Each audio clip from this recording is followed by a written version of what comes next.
Welcome back, guys, to Futbal Biz podcast. As always, I'm Graysen Mortimer. He is Hunter Boyven. And Hunter, we have a guest with us today. Yes, we do. Why don't Yep. you introduce yourself there, sir? Well, I'll give a Hello, slight everyone. introduction, then I'll let him go in.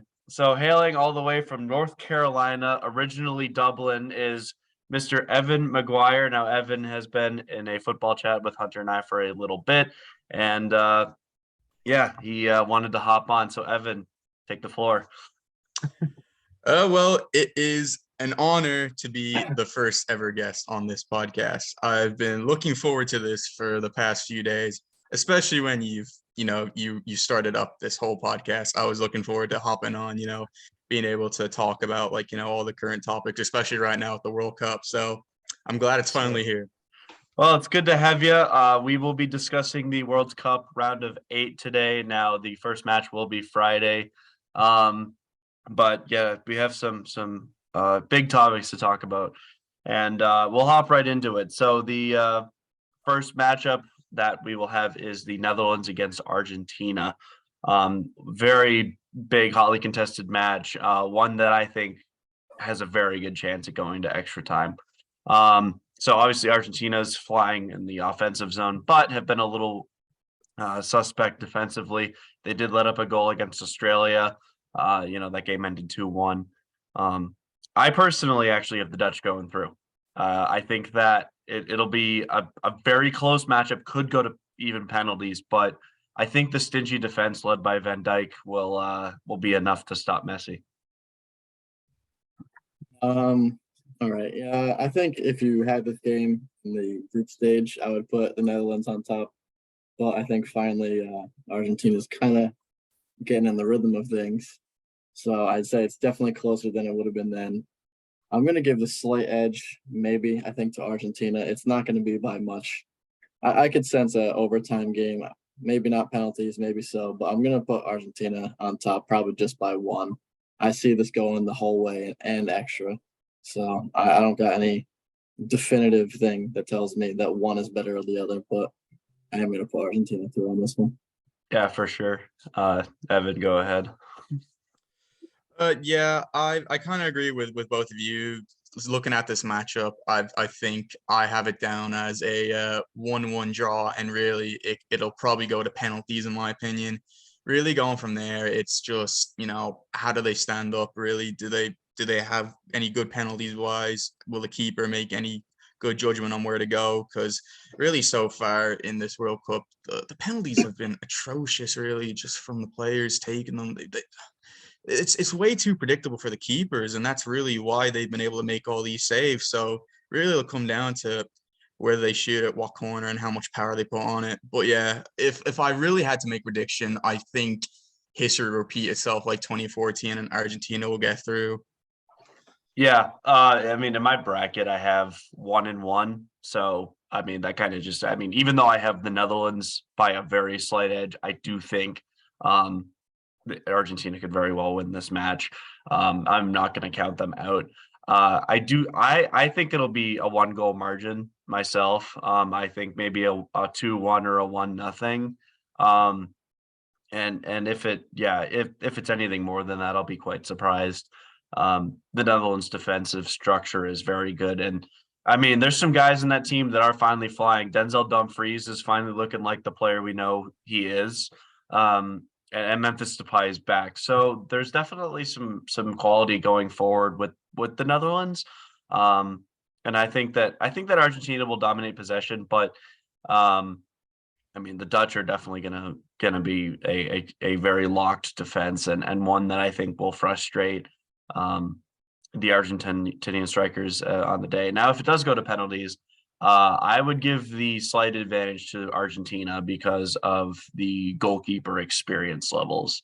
Now, Noppert has been a great story, but I think that Emi Martinez is definitely going to be a little more built for penalties if it does go that route. Honestly, I was going to go the opposite route if it went to penalties. I'd say otherwise, Argentina will win the game flat out. But if it did go to penalties, I feel like I would have it the Netherlands going through. No real, I don't know. I can't say anything definitive there. I just feel like he is performing a little bit better than Emi Martinez just in terms of this World Cup right now. Yeah, I mean his size is definitely something too.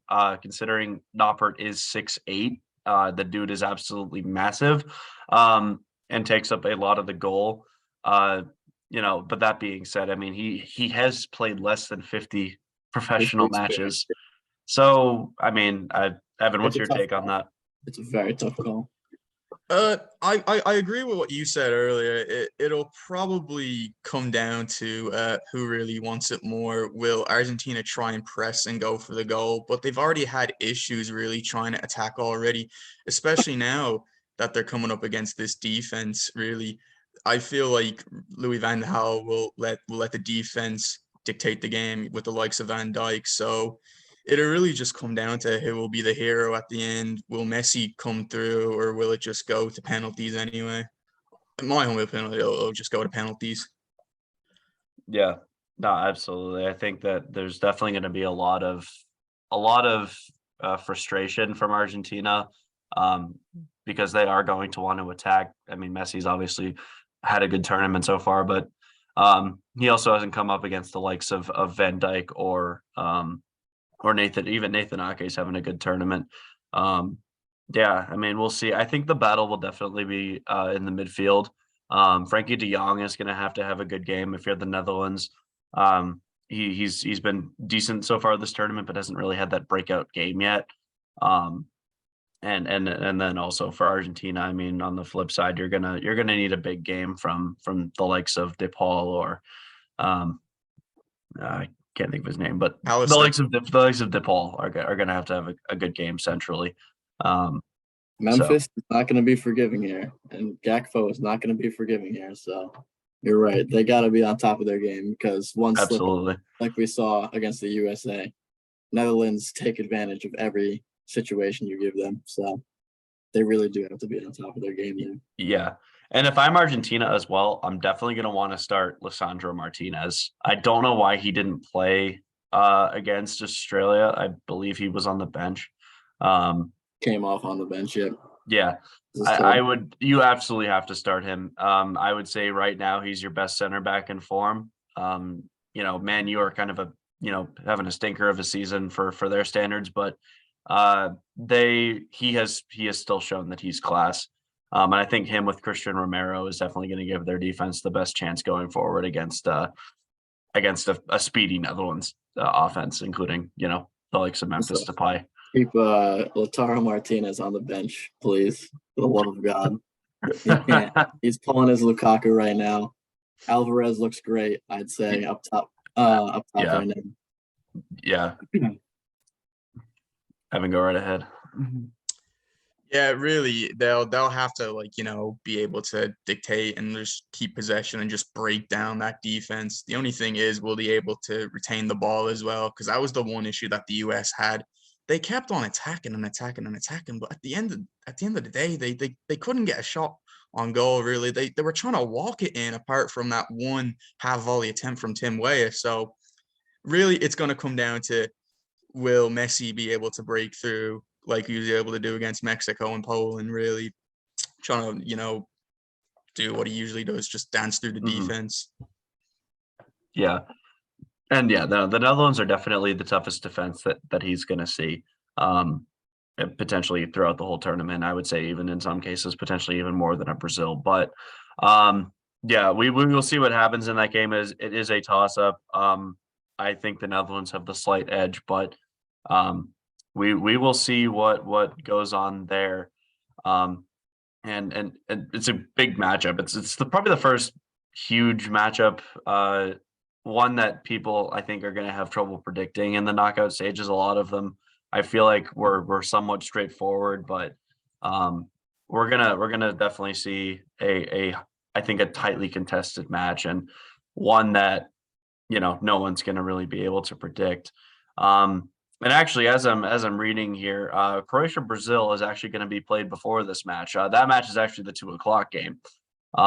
If 2 o'clock Eastern time, if you're on Eastern time, Croatia Brazil is actually going to be played at 10 a.m. on Friday. So we'll jump right into that one now. Now Brazil have looked really good so far in the knockout stages. They dominated the match in the first half against South Korea obviously putting 4 goals in the net. And if not for a different matchup, which we'll get to later, it would have been the best match of any team in the round of 16. And now, I mean, Neymar's presence was definitely felt in this one. You know, the likes of Richarlison were absolutely class with the little volley that he did before, you know, running in behind the defense. That goal was absolutely gorgeous. And the likes of, I mean, their defense was still fine. Vinicius looked really good as he has this tournament. I think Brazil are going to be too much for Croatia to stop there. I don't really see too many problems with this one. I don't see it being a surprise. No, I'll have Brazil on top here. I don't think it's going to be as embarrassing as it was against South Korea. Croatia, for some reason, always find a way to stay in the mix, whether it's by, you know, tying it up like they did against Japan and then eventually winning in penalties. Whatever the case may be, I think Croatia will at least stay in it for the most part. But at the end of the day, I'm putting Brazil taking it away. Yeah, I agree. Luka Modric is probably going to need to have the absolute game of his life in order to really keep Croatia in this, because that midfield has to dictate the game and really try to slow it down, because if they give the ball up to Brazil, you could see yourself really 2-0 down by halftime, and really you'll be out of the game, and you're not going to come back, for the say the least. Yeah, no, for sure. I mean, Croatia's going to have to play well defensively. The likes of, you know, a guy that Evan definitely knows very well as a Liverpool fan, Mr. Dejan Lovren, is going to have a good game. You know, he's gonna have to stand on his head, kind of similar to surprisingly how he did in 2018. He's gonna have to be good. Their goalkeeper is gonna have to have a great game. Kind of the way Szczesny did against Argentina. If they have any chance. Now, Croatia are not pushovers. They're definitely going to have to play a good game, but they're not going to let it be easy for Brazil. That type of stinginess that they had was you know, it allowed them to go in to 2018 and make it to the final. So they're not going to get written off completely. They did beat a good Japan team in penalties.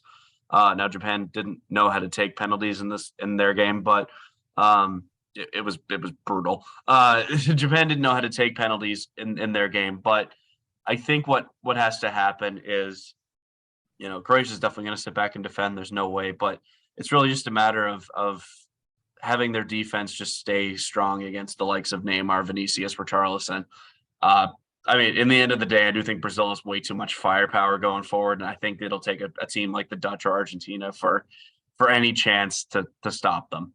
So I think that we're going to see probably a 3-4-1 win for Brazil. Most of the goals coming in the second half. Yeah, I can see that. Definitely putting Croatia on the scoreboard. What we've seen from the past few games, minus the last group stage game, Brazil is such a well-oiled machine. They work so well together. And despite the obnoxious celebrations, you can clearly see that they like each other. And I feel like that's an underrated and underappreciated aspect of the game. There's plenty of teams who don't get along, and you would see that down the stretch. But Brazil, clearly, everyone likes each other. There's a good vibe there. And I think, again, obnoxious celebrations, they do make for. Hey, don't be hating on the dancing, man. So Keen type beat. I think that'll definitely lead them further down the tournament. Yeah, I mean, for sure. Have you got anything to add to that? Really, I just see this coming out as a result of 3-1, really. And I think it'll probably be about 2-0 going into the 60th minute, and then really just the substitutes will come in and close it out. Really, the Brazil team, they have 3 first teams in one, so they should be able to handle Croatia, really, because Luka Modric is going to eventually come off like he did really towards the end, and really once he comes off, they really have no power then. Yeah, I mean, there are still some guys in the Croatia team that can do some damage. I mean, the likes of Ivan Perisic always show up in big moments. Andrej Kramaric has proven that he's been able to kind of fill the void that Mandzukic left behind. He obviously had a great game against Canada, one that I'll remember for the rest of the tournament.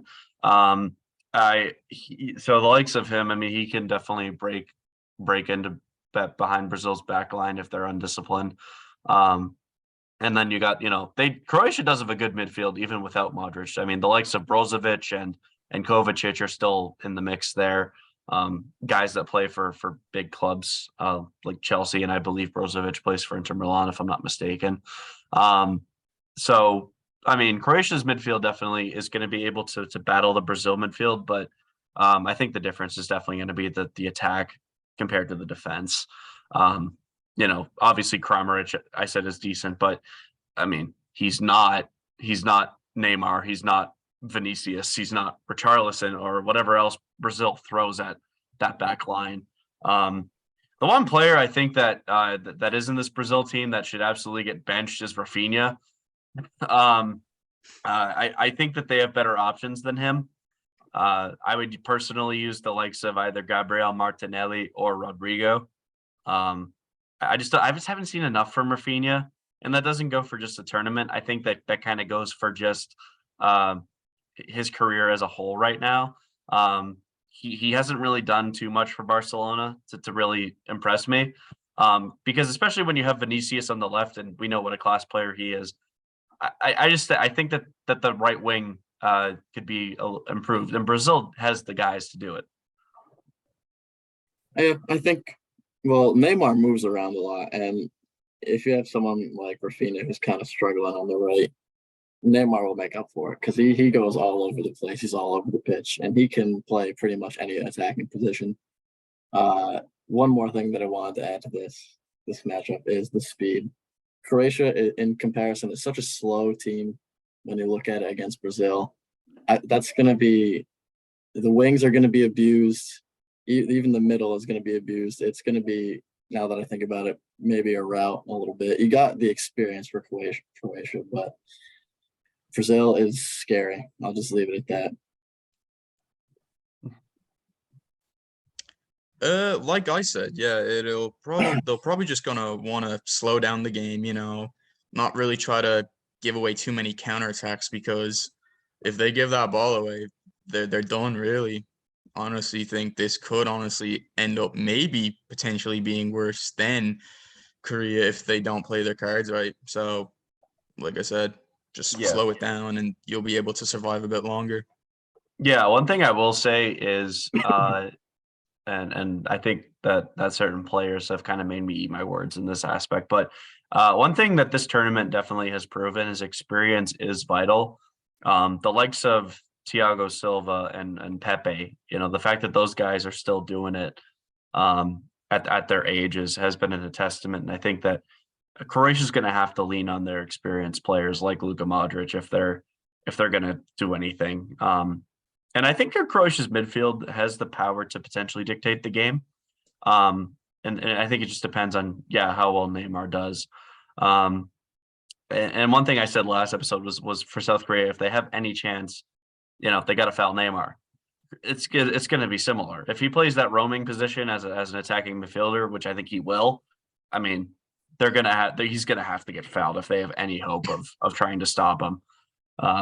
He's just been on fire, frankly, this whole season for PSG and now for Brazil. But yeah, we'll see what happens. I personally think Brazil is still going to go through. I think they still have enough firepower. I don't really have any doubts about this one.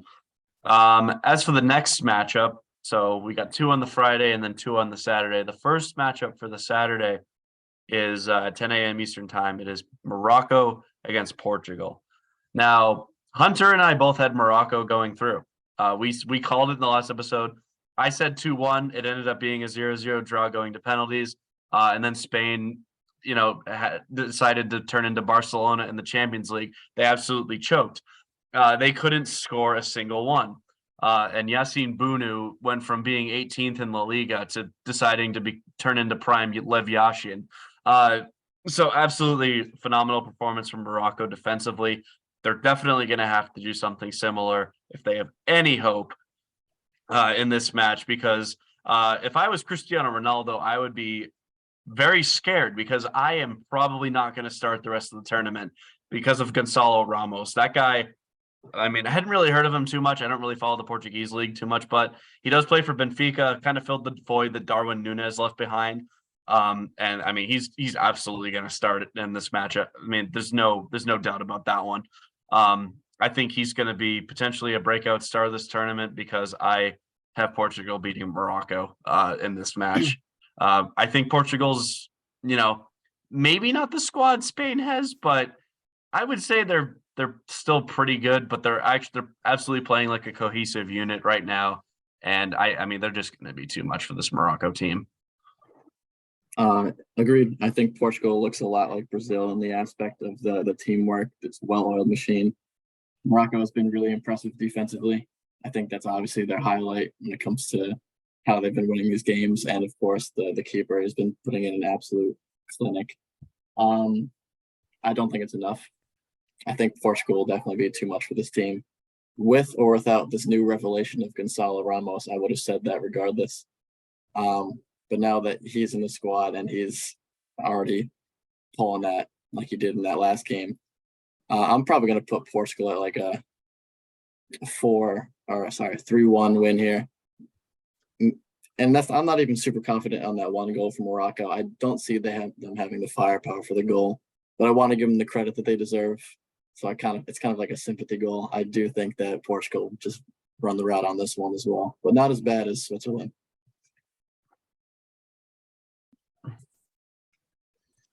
Yeah, I was high on Portugal coming into this tournament, but scoring 6 on Switzerland, that's very uncanny.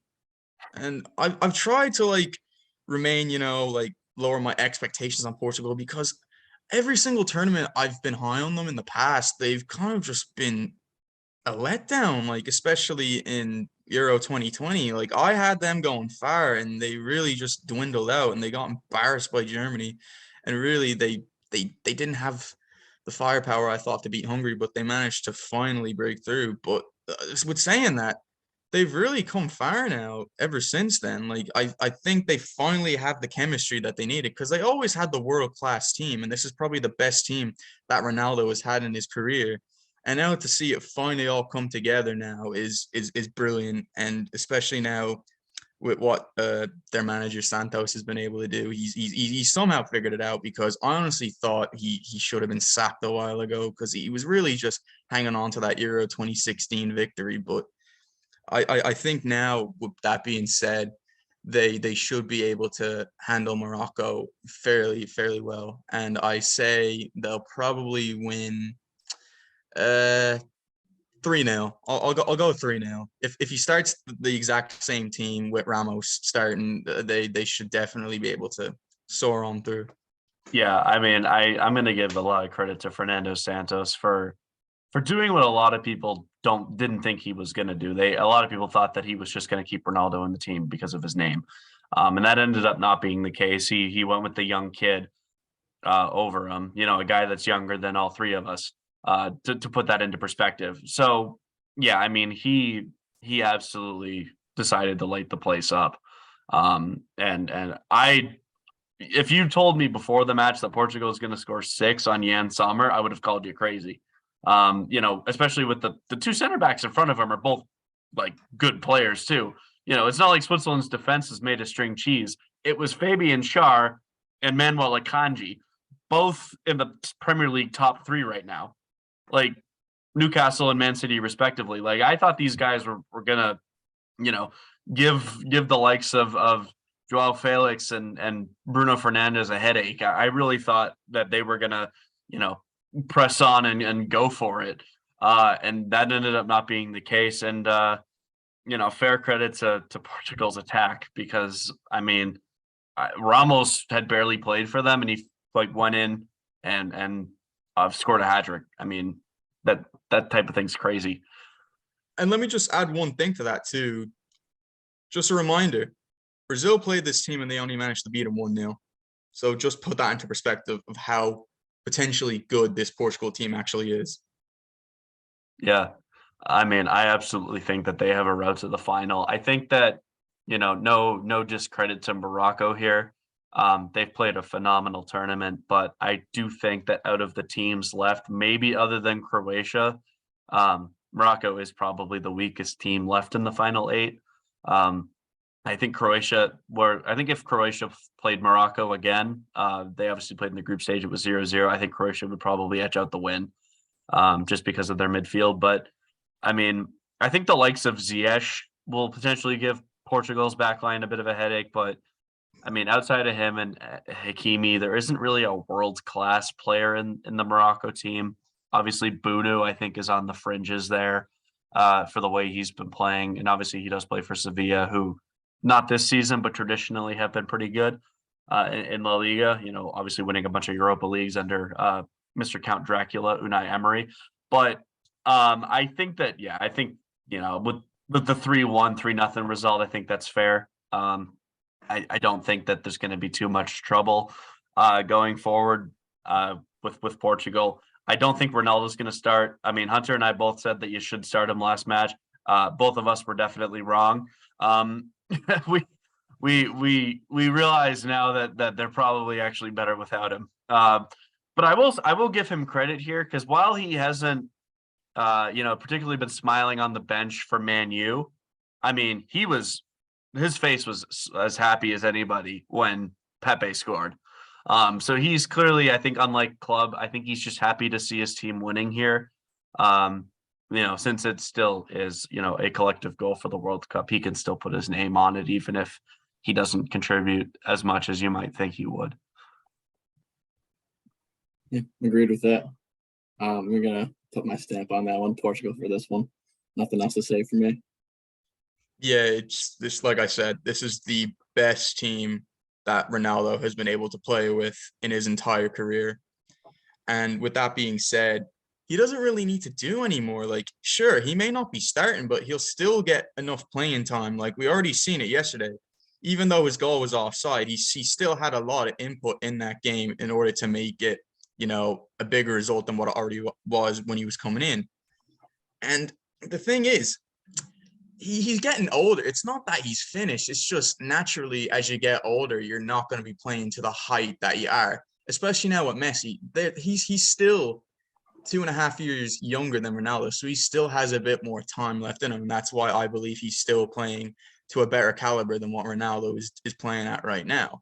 Because going back to 2.5 years ago, Ronaldo was still doing very well. He was still putting stuff in for Juventus. So it's not like he's all of a sudden playing awful. It's like he even then against Korea and against Ghana, he still had a lot to input to that game. He still is the leader of that team. And if Portugal do go on to win this World Cup, he deserves the credit. He deserves it all. Absolutely. Yeah, I can't disagree with that. I think whether or not he's turning into Fernando Santos' assistant coach again, like he did with Euro 2016, or if he's playing, I absolutely think that he is the biggest voice in this team. I would say even more so than the coach.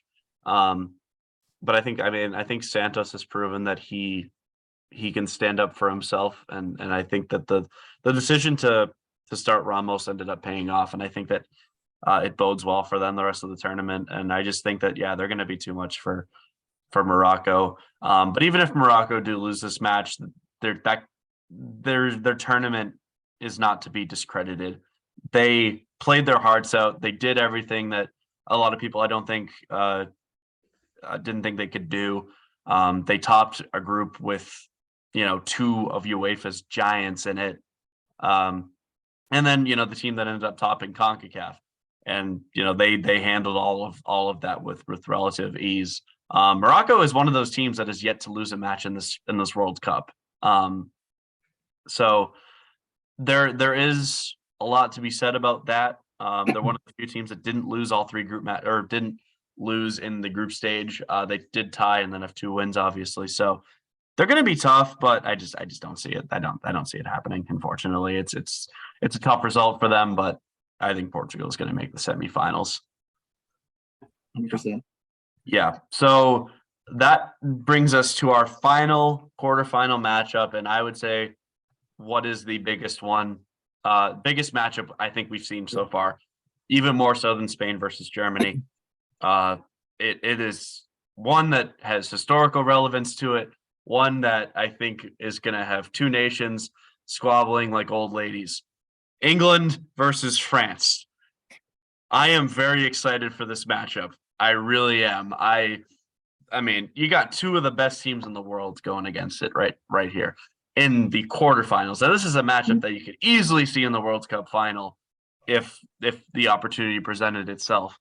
And this is probably the first match I can really say that about in this tournament. No offense to Germany. I think that this one is going to be a toss-up, but I had them going 1-1 in my bracket. I am going to give France the slight edge, only because of Kylian Mbappe. Now, say what you want about this guy, whether he's a greedy little, frog, or if something like that. You can't discredit the dude. He's playing. I mean, he's playing with heart. He's playing on his head. He's putting this team on his back. A team without the Ballon d'Or winner. They're starting two central midfielders. They're starting left back, and a goalkeeper that has feet made of bricks. Kylian Mbappe is the only reason I have France going through. I absolutely think that he is going to put this team on his back. He's going to make the runs. He's going to give whoever starts at the England right back position, whether it's Kyle Walker, Kieran Trippier, or someone else, an absolute nightmare. I think Mbappe is going to score twice. I think he's going to assist one, and I'm going to go with a 3-1 win for France. Yeah, this is definitely the matchup of the tournament for me, at least on paper. I agree with what you said. If I heard that this is the World Cup final, I'd be so ecstatic to watch this. It's got that caliber. I'll put France on top just by a slim margin. Mbappe is way too on fire right now. Individually, I'd say, of course, England are on fire as a squad right now. Everyone's, getting in there. But, I mean, everything is working so well for France right now. They're so well defensively. Midfield is performing great. Olivier Giroud is looking like prime Thierry Henry out there with his, another example of a guy who's old but still putting it up there. He's not falling behind with the youngsters around him. I'd say he's rather thriving, and I'm not going to take any credit away from Dembele either, because he's all over the field. If he loses the ball, he is rushing at you right away to get it, and oftentimes will get that ball. I will say both of them faced kind of stinkers in the round before. I mean, Poland scored a 90+8 penalty. I'm not going to say too much about that. And then England did a 3-0 win against Senegal, which was a weakened team. But I'd say these two teams are both running off insane momentum. They both have been performing great. Slight edge to France here. I'll call it a 2-1 win here for France. Yeah, you've really hit the nail on the head with the prediction there. I say 2-1 to be fair, especially even though I have a bit of a English kind of, how do I put it? Well, I'm Irish, it's not coming home in my opinion. Every time it's not coming home, but still, in all due respect, this English team is one of the best that they've had in decades, especially with the likes of their younglings coming of age. My man Bellingham, and then Saka. They've just absolutely stepped it up, especially with Saka coming off that, the hate that he got after having his penalty saved in the Euro final. He managed to stick it to the fans and just step on up, especially now with their leaders like Harry Kane. He's the leader of that pack. He has him rolling, even though he's had a bit of a silent tournament, to be fair, up until now, from scoring that goal against Senegal. And then also with the likes of Henderson, he's had a bit of an underrated tournament so far, especially scoring his own goal against Senegal. So really, this team has something to prove. I like them anyway. Even with being said, I still don't think it's coming home, because with the likes of this French team, it's almost the exact same team from when they won it 4 years ago, apart from the removal of Kante and Paul Pogba.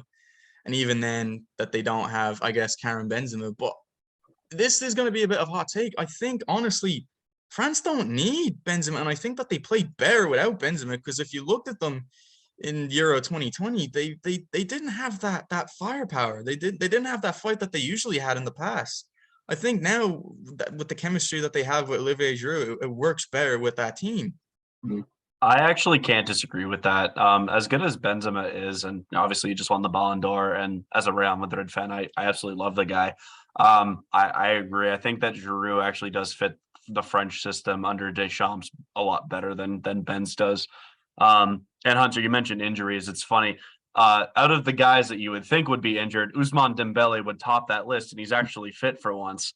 The whole meme with him was that Barcelona paid 100 million for a toothpick. Hospital bills, really. Yeah, they paid that much with hospital bills as well, but he's actually fit, and I think he's proving to anyone that doubted him that he is absolute class. I mean, with Barcelona last year, he led La Liga in assists. And this is a guy that a lot of people slept on, just because he hadn't played in so long, and I think people forgot how good he actually was at Dortmund. And yeah, I mean, he complements that right wing very well. Like, see, unlike Brazil and Rafinha, Dembele is the perfect right wing for Kylian Mbappe because he's fast, he's skillful, he's creative, and he can absolutely cut in like Arjen Robben used to be able to, and just like end a defender's day right there.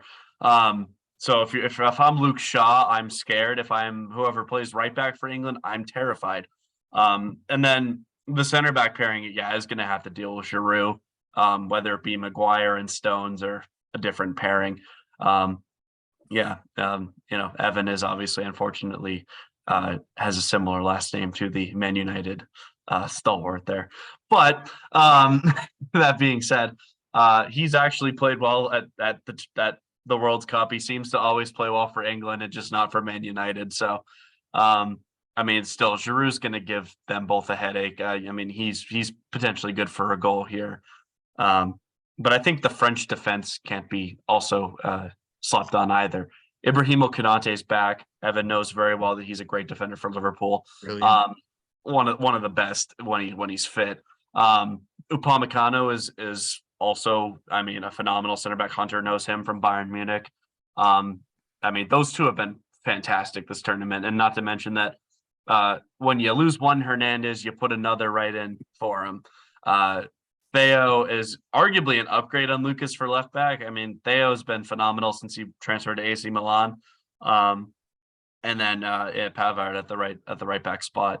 The French defense hasn't been talked about enough, I don't think. I think a lot of the plaudits have just been Mbappe. This defense is really good and arguably the best in the tournament that's left. I think the only other one that might compare is Brazil. But this French defense is phenomenal, and I think a lot of people are forgetting how good they are. It looks a little different from the team that won the World Cup. Obviously, you still had the likes of Umtiti and Varane in there. Varane's not a guaranteed starter in this team, and this is a guy that's won the World Cup, or not the World Cup, the Champions League 4 or 5 times. Like, the fact that guy's not starting in this French defense, I think, says how good it is. I would probably put France's defense over England's on this. Maybe when it comes to fullbacks, I'd probably take England's, but not by much. But when it comes down to central defense, I'm gonna take France's, and then overall I'll take France's. I think their attack is gonna have trouble going down, getting through France's defense more so than Mbappe and Ousmane Dembele. I feel like with relative ease they could get through the English defense. Of course, England has had 3 clean sheets out of 4 games this tournament, 2 coming from Iran, which were kind of garbage time, but you're going to count those.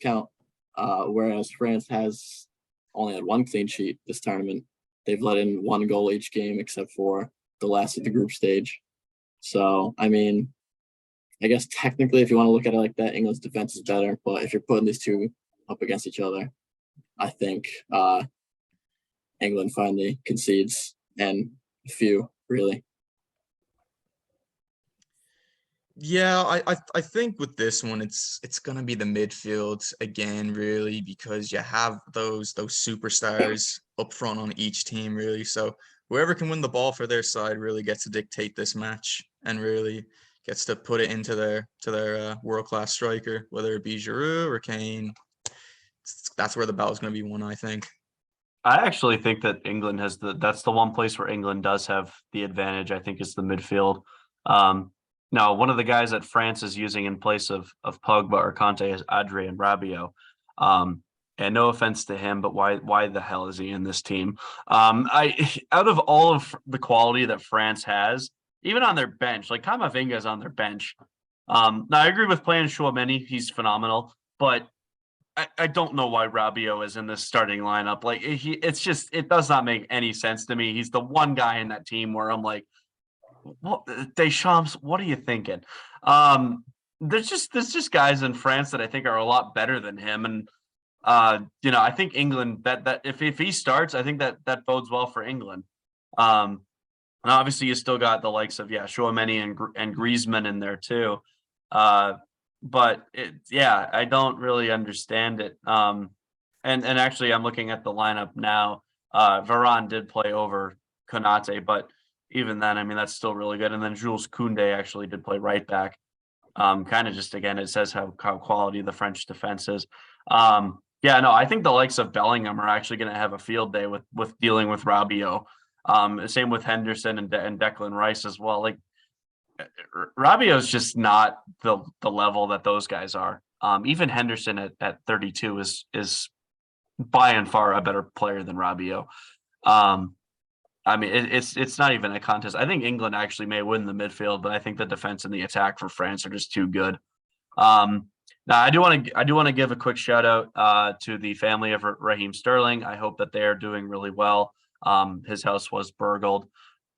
Is that I don't know if that's the right way to say that, but his house was broken into over the last weekend while his family were home. So he flew back and is with them, thankfully.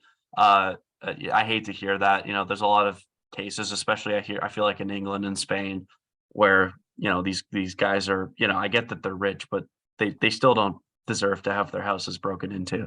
And I will say the one silver lining with that is the fact that Phil Foden is the guy that's playing in place of him. Now Sterling's obviously class. I really again hope his family is okay. I think this is a talking point that we can discuss because Phil Foden I think is an upgrade on Raheem Sterling for England. Now Foden's obviously a lot younger, but I mean we've seen how good he is at Man City, and we've seen how good he is as a player in general. What's your guys' take on that? I think he should have been starting from game one, honestly, Phil Foden. I like Sterling a lot, but I think with the way this team works and how it's been running over the last few games, I think Foden is the clear start here. I think he can also really play anywhere in the attack, and much like Neymar, obviously not going to put him on Neymar's level before anyone calls me out on that, but much like Neymar, he can play almost any position in the attack and do it quite well. So I think it's a confident start in my opinion. I think he should have been there the whole time, really. So I see no issue with that of him starting. Yeah, agreed. It was complete night and day when you watched the US match. Absolutely, England had nothing there to answer with the US, but yet when you watch the Wales game, they just sliced through them. It was way too easy for them because they had the likes of Foden on there to bag a goal. Did he bag in that game? I'm trying to remember. Did he? I don't remember, but he had an impact regardless. Yeah, he did have a massive impact anyway. And you can even say the same with Rashford. Rashford should be one that should be starting as well because he made a clear difference in that Wales game as well compared to with the US. Like again, I forget who was starting exactly for that US match, but it was not the answer really. And even then late into the game when they did decide to bring on some of those young guys, it really made no difference in the end. Yeah, exactly. And it was Foden that did get the start against Senegal. Against Wales, it was I'm checking right now. With Wales, it was Foden and Rashford actually started that game. Saka was the one that was on the bench.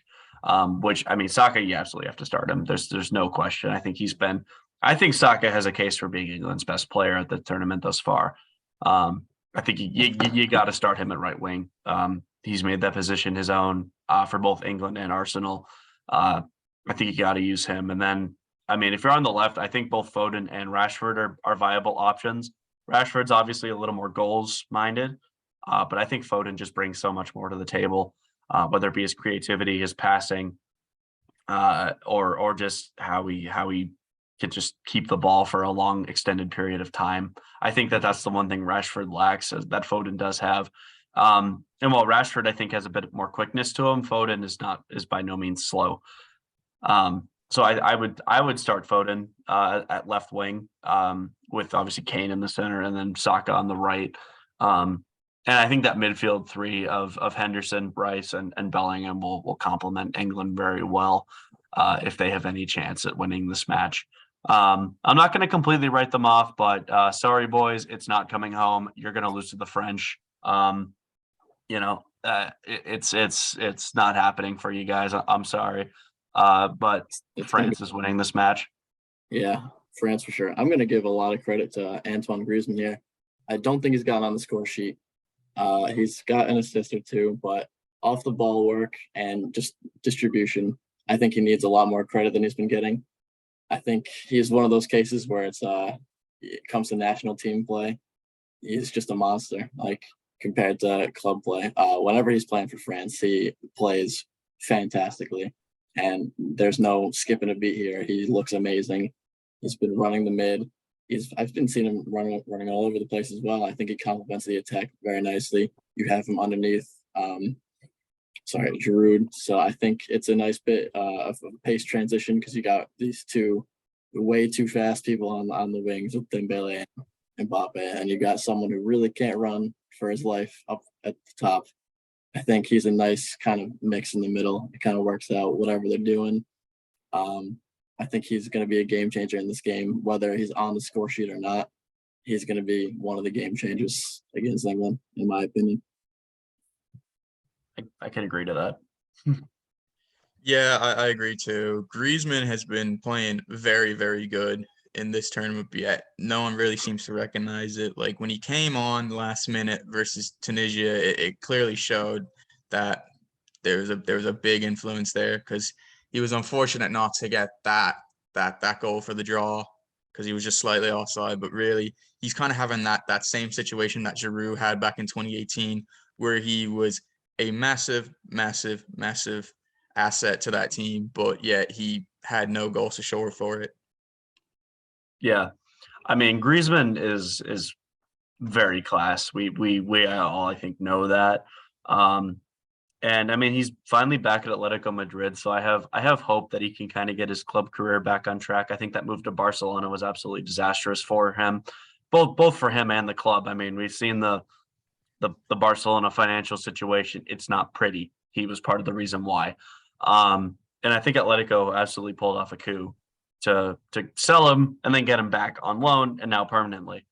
So I really hope that he's able to get his club career back on track because yes, I think he proves for France that even if he's not scoring, he is quite the impactful player. So I don't think there's really much more to say about that. I think that'll do it for us today. We covered all 4 of the quarterfinal matches. Hopefully all of them live up to the hype, especially that England versus France one. I really think that we're in for a great quarterfinals, and we'll find out after this Saturday who the final 4 in the World Cup are. We're getting closer to the business end of things, really hoping that that some of these, teams that haven't won, I'm really pulling for them, the likes of Portugal, the Netherlands, really hoping that they can cause some surprises here by maybe even having a run to the final. Until next time, I am Graysen Mortimer. I'm Hunter Boyven. I'm your special guest, Evan Maguire. And we will see you next time.